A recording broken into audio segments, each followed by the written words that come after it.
So hey everyone, hope you're all doing fine. This is the last lecture of information security. तो हमने unit 4 तक तो cover कर लिया था. यूनिट 5 आज हम कवर करने वाले हैं. तो यूनिट 5 में हमें पढ़ना है ऑपरेटिंग सिस्टम सिक्योरिटी और डेटाबेस सिक्योरिटी. कुछ चीज़ें लाइक ऑपरेटिंग सिस्टम सिक्योरिटी हमने पिछले लेक्चर में भी डिस्कस कर लिया था. पिछले लेक्चर में ऑपरेटिंग सिस्टम सिक्योरिटी का थोड़ा सा पार्ट एटलीस्ट हमें करना चाहिए था, क्योंकि ये बेसिक, क्योंकि हमें यहाँ भी करना है सेम चीज़ ऑपरेटिंग सिस्टम सिक्योरिटी. यहाँ हमें काफ़ी डिटेल में करना है, पर हमने पिछले लेक्चर में पिछले यूनिट में भी काफ़ी डिटेल में किया था. तो अगर आपने पिछले लेक्चर को नहीं देखा तो आप अभी देख सकते हो. हमने मोर ओवर सेम चीज़ करेंगे, पर इसमें हम थोड़ा और कुछ नई चीज़ें करने का ट्राई करेंगे, ताकि हमारे पास कंटेंट थोड़ा ज़्यादा हो. तो एग्जाम में अगर इसके बारे में लिखना होता है तो हम कुछ ज़्यादा लिख सकें या कंटेंट अच्छा लिख सकें. Okay. So operating system security में हमें सबसे पहले पढ़ना है system security architecture. Security architecture में security architecture is of an operating system OS refers to the design and implementation of a security mechanism to protect the operating system and its resources from unauthorized access, attacks, and misuse. Let me quickly check कि हमारा recording perfectly हो रहा है कि नहीं. Okay, it's working completely fine. So components पढ़ते हैं. I think हमें मोर ओवन क्लियर हो चुका है कि हमने इतनी बात कर ली इस पे कि हमें अनऑथराइज्ड एक्सेस को, अटैक्स को, मिसयूज को प्रोटेक्ट करना है. हर चीज़ में हम यही तो कर रहे हैं. इंफॉर्मेशन सिक्योरिटी में हम बेसिकली यही तो कर रहे हैं. इंफॉर्मेशन सिक्योरिटी है क्या? किसी की भी अनऑथराइज्ड एक्सेस को, अटैक्स को, मिसयूज को हमें खत्म करना है, कम करना है, प्रिवेंट करना है, प्रोटेक्ट करना है. This is the thing. यही चीज़ हमें करनी है. बस अलग अलग रोल्स चेंज हो जा रहे हैं, कभी ऑपरेटिंग सिस्टम के थ्रू, कभी प्रोग्राम के थ्रू, कभी यूज़र के थ्रू, कभी किसी और चीज़ के थ्रू. मतलब ये सारी चीज़ें हैं. That's why I call it a theoretical paper, क्योंकि मोर ऑफन हमें चीज़ें सेम ही करनी होती है. बस the only one thing that you need for to qualify any exam, like for this theoretical paper, is, I say, common sense. If you have the common sense, if you know to how to write the answers, if you know the framework how to write the answers, then you can easily uh, go for it. So next thing is component of operating system and security architecture. First is authentication. Authentication क्या है? बचपन से पढ़ते हैं. Authentication is user identify using credentials like username, password, biometrics, etc., etc., etc. Examples: uses Active Directory, and for authentication like Linux uses etc slash pass pas double PASSWD, मैं कैसे भूल रहा हूँ, और etc slash shadow. सॉरी, मैं Linux user नहीं हूँ, तो किसी को कोई लिनक्स यूज़र है तो उसको बेटर अंडरस्टैंडिंग होगी इसकी. पर हमें क्योंकि सिलेबस में लिनक्स मेंशन किया था कहीं पर, यस, लिनक्स एंड विंडोज दोनों चीज़ें मेंशन की थी, तो मैंने ट्राई किया है कि हर एग्जाम्पल में मैं कुछ ना कुछ लिनक्स का कमांड वगैरह कुछ डालने का ट्राई करूँ, ताकि it generally makes more sense. तो विंडोज़ में हमें एक्टिव डायरेक्टरी फॉर्म करनी पड़ती है और ऑथेंटिकेशन के लिए, और लिनक्स में हमें ये कमांड्स लिखनी पड़ती है ऑथेंटिकेशन करने के लिए. नेक्स्ट थिंग, तो next point is access control, जो हमने पिछले क्लास में भी डिस्कस किया था. एक्सेस कंट्रोल में हमने फर्स्ट यूनिट में भी डिस्कस किया था. दो तरीके के होते हैं, डीएससी और एमएससी, तीन होते हैं एक्चुअली. तो ये चीज़ें मैं थिंक मेरे को डिस्कस करने की ज़रूरत नहीं है, क्योंकि हमने पूरा एक यूनिट ही इसके ऊपर किया है, तो अब क्या ही करें इस पर. Third is isolation. मैंने बताया था आइसोलेशन यानी कि सैंड बॉक्सिंग यूज़ कर सकते हैं हम, जिसमें यूज़र अकाउंट, लिनक्स में यूजर्स नेम स्पेस और सी ग्रुप्स, विंडोज़ में we use isolation, process isolation and user account control USC. ये सारी चीज़ें आप एक बार रीड कर सकते हो. आपको सब चीज़ें पता है अभी अभी सारी की चीज़ों में, बस आपको एक बार रीड करने की देरी. Is is that. लॉगिंग और ऑडिटिंग हमने डिस्कस कर चुका है. ट्रैक करता है सिस्टम एक्टिविटी, मॉनिटर करता है, फॉरेंसिक एनालिसिस में काम आता है. Event viewer like log events को, लिनक्स में ये कमांड लिख के आप लॉग को देख सकते हो, वेर स्लैश लॉग, लॉग देख सकते हो. और विंडोज़ में आप इवेंट व्यूअर लॉग्स के थ्रू सारे सिक्योरिटी इवेंट्स देख सकते हो. फिर इंटीग्रिटी प्रोटेक्शन देख सकते हो. Integrity protection prevents unauthorized modification of the system files and configuration. Windows में आप सिस्टम यूज़र चेकर यूज़ कर सकते हो, फाइल सिस्टम चेकर एसएफसी. और लिनक्स में आप ट्रिप वायर यूज़ कर सकते हो. इंटीग्रिटी प्रोटेक्शन यानी कि अगर एक फाइल में कुछ चेंजेस की गई है, तो वो चेंजेस में क्या क्या चेंजेस की गई है, क्या क्या कॉन्फ़िगरेशन किए गए हैं, ये सारी चीज़ें आप ट्रैक कर सकते हो. अगर कोई अनऑथराइज एक्सेस के थ्रू ये हुआ है तो कुछ प्रिंसिपल्स है.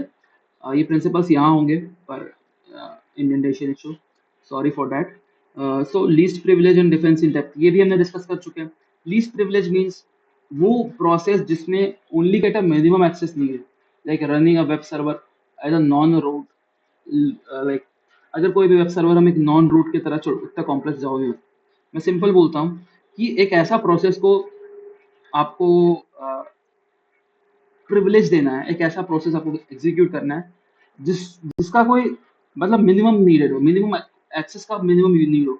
ऐसे ऐसे प्रोसेस को लाइक लीस्ट प्रिविलेज प्रोसेस बोलते हैं। जैसे एक वेब सर्वर को एग्जीक्यूट करना, अगर आप रूट नहीं हो तो, यानी कि एक नॉर्मल यूजर अगर आप एक वेब सर्वर एग्जीक्यूट करता है तो अगर वो बंद भी हो जाए तो ऐसा कुछ फर्क नहीं पड़ता, मतलब उसकी प्रिविलेज कम होती है। वही एक रूट यूजर कुछ काम करता है उसकी प्रिविलेज ज्यादा होती है। तो कुछ प्रिंसिपल्स हम वही प्रिंसिपल्स फॉलो करते हैं ऑपरेटिंग सिस्टम में। डिफेंस इन डेप्थ, कि अगर हम multiple layers for security establish करें, like firewall, antivirus, operating system hardener, ये सारी चीज़ हम अगर यूज़ करें तो हमारे डिफेंस और इम्प्रूव हो सकता है। मतलब बेसिकली अपने डिफेंस को और बेटर करना। इंपॉर्टेंस हम देख चुके हैं। To protect operating system from malware, unauthorised access, exploits, ensuring system as reliable and data security insure करना। Analysis in system in Linux, अब हमने ये पढ़ा था, सिस्टम आर्किटेक्चर के कंपोनेंट्स पढ़ लिए थे हमने। अब हम analysis of security in Linux, Linux में क्या होता है। Linux is an open source operating system widely used in service end devices for robust security features like and but also potential vulnerabilities उसमें काफ़ी हैं लिनक्स में अभी भी। तो उसके सिक्योरिटी फीचर्स पे बात करें तो first security feature user and group management, आप देख सकते हो ये होती है। अभी देखो ये फीचर, इसमें ऐसा कुछ नहीं है कि कोई कॉन्सेप्ट है, ये फीचर है। फीचर को आप रीड करोगे, उसका कुछ कोड दिया होगा आपको, वो आप सिंपली आपको दिख जाएगा। तो मैं फीचर्स एक्सप्लेन इतना क्या करूँ, आप खुद से रीड करके देख सकते हो बेसिकली क्या है। जब आप एक यूजर ऐड करते हो या क्रिएट करते हो तो कुछ रिस्ट्रिक्टेड एक्सेस आपको मिलता है। तो यूजर ग्रुप और यूजर एंड ग्रुप मैनेजमेंट के थ्रू ये आपको, ये बेसिकली एग्जांपल के थ्रू मिलता है आपको। जैसे आपका पासवर्ड जो है वो हैश करके स्टोर किया जाता है, ताकि अगर आपका लोकेशन जिसमें आपका पासवर्ड स्टोर्ड है वो डिस्क्लोज भी हो जाए तो पासवर्ड आपका डायरेक्टली ना व्यू हो सके, उसके हैश वैल्यू व्यू हो। इस टाइप की चीज़ें हम करते हैं। तो इस टाइप के सिक्योरिटी फीचर्स होते हैं लिनक्स में। इन कहाँ पर स्टोर होता है, etc/shadow में स्टोर होता है, और वो सिर्फ रीडेबल बाय रूट, और सिर्फ एडमिन ही उसको, रूट मतलब एडमिन, लिनक्स में रूट मतलब एडमिन, और सिर्फ एडमिन ही इसको व्यू कर सकता है। तो ये सारी चीज़ें होती हैं। नेक्स्ट इज फाइल परमिशंस, कि हर फाइल को ऑपरेट करने के लिए कुछ परमिशंस लेनी पड़ती है, like read, write access, execute access, जो ओनर, ग्रुप और अदर लोग उसको देते हैं ये सारे कमांड्स के through. Manage using commands like chmod या chown, ये सारे के थ्रू आप उसको एक्सेस दे सकते हो। Example chmod 644 file dot txt gives the owner read and write access and other read only access। अगर आप ये कमांड लिखते हो तो सिर्फ ओनर के पास रीड राइट एक्सेस होगा, लेकिन और बाकी सबके पास रीड ओनली एक्सेस होगा। Okay, next thing is SE Linux। SE Linux क्या है? Security Enhanced Linux। So implements mandatory access control MAC to enforce strict policies। ये प्रिवेंट करता है वेब सर्वर को process to accessing unauthorised file and अगर वो compromised है या वो इसमें कुछ वायरसेस है तो। फिर फायरवॉल के लिए आईपी टेबल्स, नेट फिल्टर, ये सारी चीज़ें आप यूज़ कर सकते हो फायरवॉल इस्टेब्लिश करने के लिए। एक ऐप आर्मर होता है, a security module that confines program to limited set of resources, यानी कि प्रोग्राम को अगर limited set of resources provide करना है उसके लिए आप ऐप आर्मर यूज़ कर सकते हो। ऑडिट सिस्टम आपके लॉग्स, सिक्योरिटी इवेंट्स को मॉनिटर करता है, ये कमांड के थ्रू आप देख सकते हो इसको। फिर वनरेबिलिटीज क्या है, लिनक्स में क्या क्या दिक्कतें होती है। प्रिविलेज लाइक इंसैचुरेशन, इसमें बेसिकली क्या होता है, मिसकॉन्फ़िगर परमिशंस होती है, SUID बाइनरी वगैरह।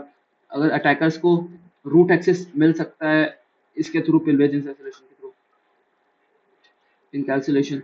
और लाइक एन आउटडेटेड सॉफ्टवेयर, अगर आपका लिनक्स है, लिनक्स में क्या है मल्टीपल वर्जन्स होते हैं उसके, तो इस वर्जन में अगर कुछ आउटडेटेड या कुछ वल्नरेबिलिटी है और आपने लेटेस्ट डाउनलोड नहीं किया है तो ये इजीली क्रैक हो सकता है, कुछ बैकडोर क्रिएट हो सकता है, या वल्नरेबिलिटी को एक्सेस। अब क्योंकि ये ओपन सोर्स है तो सबको पता है कि इसमें क्या वल्नरेबिलिटीज होंगी, और किसी पास वो वर्जन है तो उस लाइक अगर एक वर्जन है वर्जन 17 मान लो, लिनक्स फॉर सपोज 17 मान लो, अब इसमें कुछ वल्नरेबिलिटीज थी तो लिनक्स ने क्या किया, इसको 18 वर्जन में इसको सही कर दिया। 18 वर्जन में इससे वल्नरेबिलिटीज नहीं है, कुछ और वल्नरेबिलिटीज है मान लो, या कुछ भी नहीं है इसमें। तो 17 की वल्नरेबिलिटीज हैकर को पता है। अब मान लो किसी पर्सन ने 17 है उसका 18 नहीं है, तो वो इजीली हैक हो सकता है ना, वो सिस्टम इजीली हैक हो सकता है।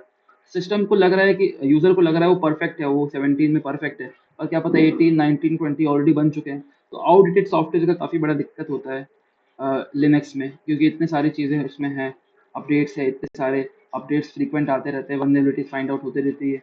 ओपन सोर्स सबको पता है वनरेबिलिटीज क्या है, डर्टी काउ वनरेबिलिटी इसी को बोलते हैं हम। फिर वीक पासवर्ड, कोई कई लोग वीक पासवर्ड या गैसेबल पासवर्ड रखते हैं, जिसका जो कोई भी ब्रूट फोर्स टेक्निक से तोड़ा जा सकता है। Same thing is that mitigation. तो अब सही कैसे कर सकते हो, ये सारी चीज़ें तो है, पर सही कैसे कर सकते हो मिटिगेशन को, आई थिंक मुझे ग्रीन से बताना चाहिए। रेगुलर अपडेट के थ्रू डिसेबल कर दो अननेसेसरी सर्विसेज, स्ट्रॉन्ग पासवर्ड रखो, एसी लिनक्स और ऐप आर्मर वगैरह एडिशनल प्रोटेक्शन को हमेशा ऑन रखो, इनेबल रखो। ये सारी चीज़ों से आप मिटिगेट कर सकते हो, चीज़ों का इम्प्लीमेंट करके सही कर सकते हो। फिर एग्जाम्पल हो गया इसके। नेक्स्ट चीज़, अब विंडोज़ की बात करते हैं। अगर विंडोज़ में सिक्योरिटी एनालिसिस कैसे करना है, उसके लिए हमें क्या करना है, लाइक कुछ फीचर्स होते हैं विंडोज़, आपको पता ही है क्या है विंडोज़, सबको पता है, which focus on user friendly security but also with frequent target to attack. क्योंकि ये यूजर फ्रेंडली सिक्योरिटी प्रोवाइड करता है, ऑल्सो काफ़ी फ्रीक्वेंट अटैक्स में हो सकते हैं। फीचर्स देख लेते हैं। यूएससी यूजर अकाउंट कंट्रोल के लिए हम क्या क्या यूज़ करते हैं देख लो।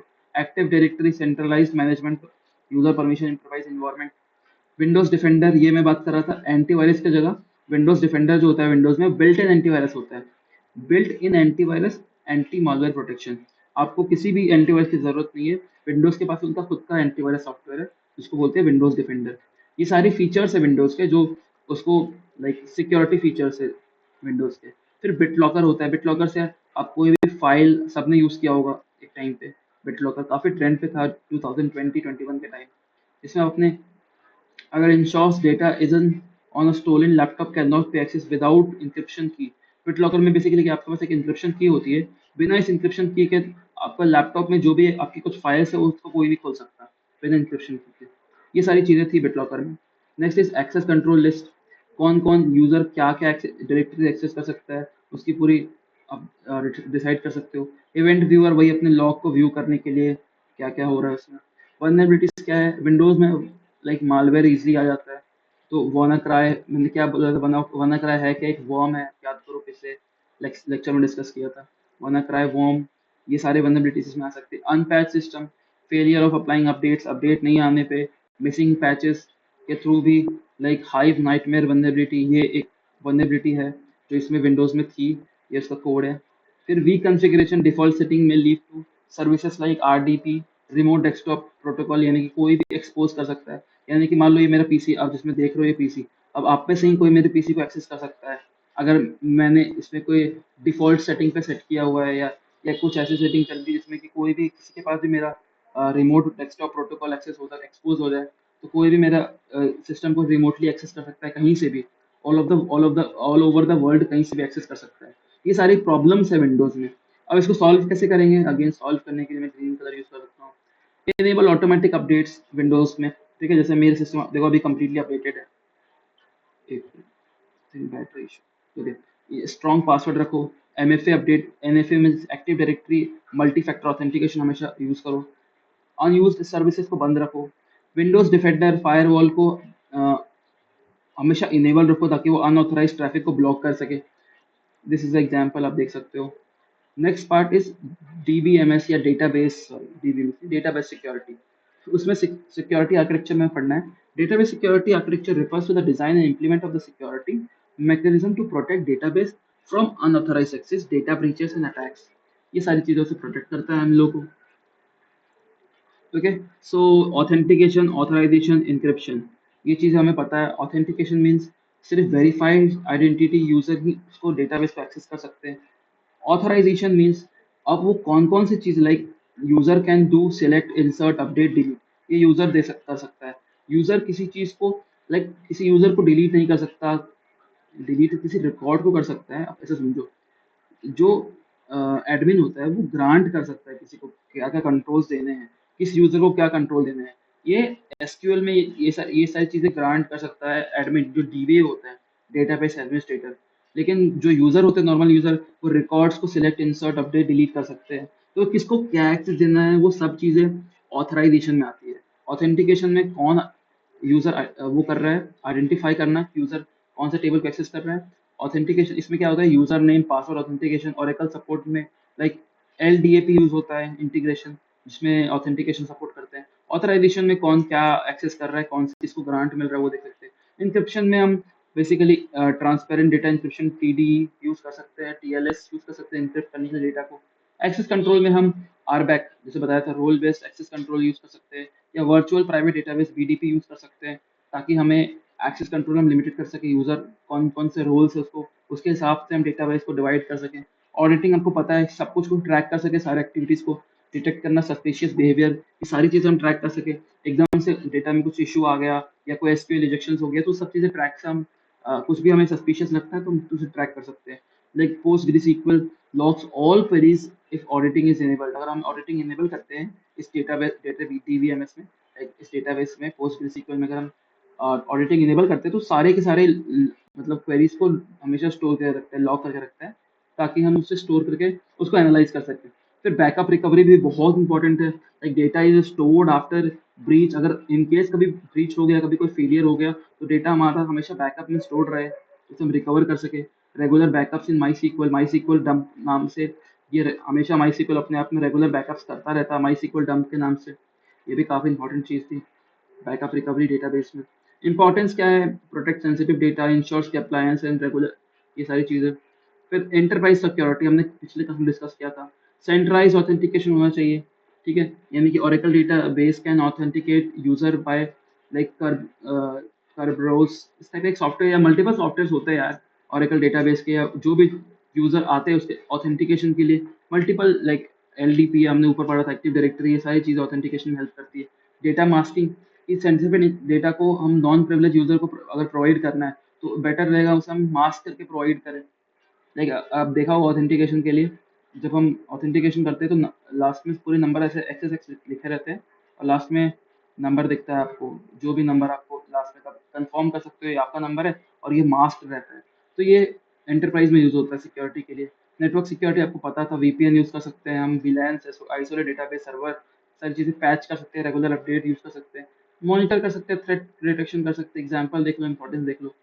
अब डेटाबेस ऑडिटिंग के लिए भी इन पहले ऑडिटिंग क्या है, डेटाबेस ऑडिटिंग है क्या। Database auditing involves monitoring recording database activities to ensure compliance and detect unauthorised access. Support forensic analysis में बहुत सपोर्ट करता है। इसमें आपको enable auditing, configure the database to log specific events, login queries, schema changes, ये सारी चीज़ अगर होती है तो उसे आप इस कमांड के थ्रू create server audit, इस कमांड के थ्रू एसक्यूएल में आप ऑडिटिंग को इनेबल कर सकते हो, ताकि ये सब चीज़ें आपकी सेव होती रही, ताकि सेव होते रहे, ताकि बाद में एनालाइज कर सको कुछ दिक्कत नहीं है। डिफाइन ऑडिट पॉलिसी की, अगर कौन कौन सी policies like MySQL can log all queries in a general query log, ये सारी व्हाट टू ऑडिट, किसको स्टोर करना है किसको स्टोर नहीं करना है, ये सारी चीज़ें आप देख सको, अपनी पॉलिसीज को डिफाइन कर सको। फिर अपने ऑडिट्स को, अपनी लॉग्स को एनालाइज करो, रिव्यू करो कि क्या कोई सस्पिशियस एक्टिविटीज नहीं हो रही ना हमारे लॉग्स में। User running thousands of queries in a short time, अगर मान लो एक यूजर है 5 मिनट में 5,000 क्वेरी एग्जीक्यूट कर दिया, जो कि प्रैक्टिकली पॉसिबल ही नहीं है, इसका मतलब कुछ तो सस्पिशियस हो रहा है यहाँ पर। तो हम वो सब चीज़ें अपने लॉग्स में देख सकते हैं। फिर अब उसके उसके रिलेटेड हम जनरेट रिपोर्ट्स, अगर कुछ होता है तो हम उस इंसिडेंट के खिलाफ इन्वेस्टिगेशन लाइक कर सकते, प्रोवोक कर सकते हैं। रिपोर्ट को all access like financial tables या जीडीआरपी ऑडिट वगैरह की हेल्प से हम लोग उसको जनरेट कर सकते हैं, उसके रिपोर्ट को कि क्या कुछ इशू है कि नहीं। ऑडिटिंग के types, user activity, schema auditing और प्रिविलेज ऑडिटिंग। ये ऑडिटिंग बेसिकली डेटाबेस के टाइप, डेटाबेस के रेफरेंस में है। वो जो ऑडिटिंग हमने पिछले लेक्चर में पढ़ी थी वो किसी और चीज़ के रेफरेंस में थी। डेटाबेस में क्या है, यूजर एक्टिविटी ऑडिटिंग, यानी कि वो यूजर के एक्शंस को ट्रैक करता है, लॉगिन्स, क्वेरीज के। फिर स्कीमा ऑडिटिंग मींस मॉनिटर करता है कि क्या कोई डेटाबेस स्ट्रक्चर में चेंज तो नहीं हुआ, टेबल का नाम या टेबल ही किसी ने डिलीट कर दी, इस टाइप के कुछ चेंजेस तो नहीं हुए। फिर प्रिविलेज ऑडिटिंग होती है। प्रिविलेज,